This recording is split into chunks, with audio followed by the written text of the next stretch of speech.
y compris dans l'ESS, on a besoin de cette confrontation des intérêts et de dialogue social.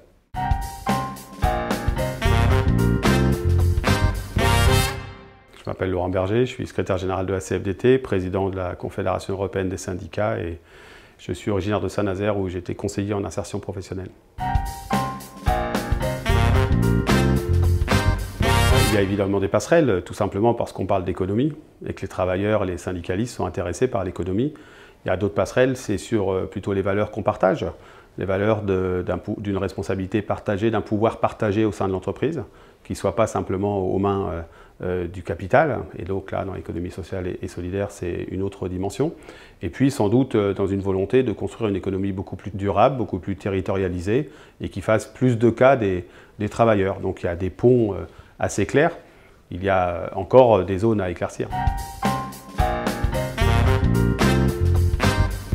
C'est qu'on ne peut plus faire dans le monde du travail sans ceux qui sont une des deux parties constituantes d'une entreprise, c'est-à-dire les travailleurs. Donc il y a un besoin de davantage de participation aux décisions qui sont prises en termes stratégiques, mais aussi à davantage pouvoir peser sur les choix en termes de travail, en termes de partage de la richesse, mais aussi en termes d'égalité dans l'entreprise.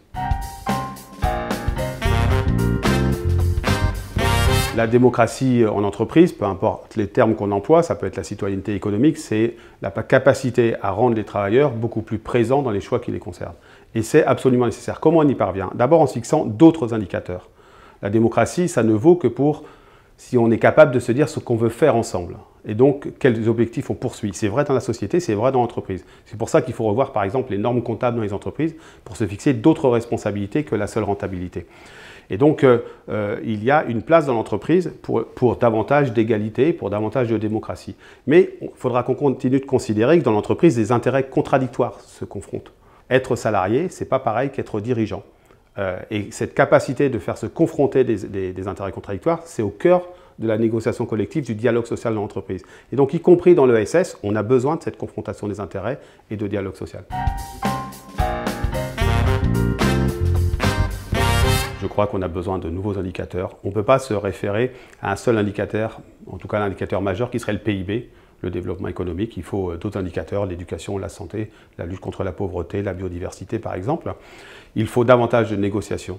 On est en phase de terribles transformations, souhaitées, la transition écologique, un peu subie, la transition numérique, et on aura une façon de le vivre de façon sociale, en tenant compte des citoyens, des travailleurs, que si on négocie ces passages pour que personne ne soit laissé au bord de la route. Et là aussi, l'économie sociale a un rôle à jouer dans les territoires et un rôle à jouer au sein des entreprises.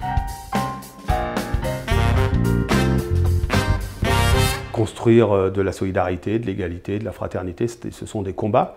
On peut les mener pacifiquement par le biais de la recherche de compromis, de l'intérêt partagé, de l'intérêt commun, mais ça reste des combats, mais c'est les plus nobles qui soient.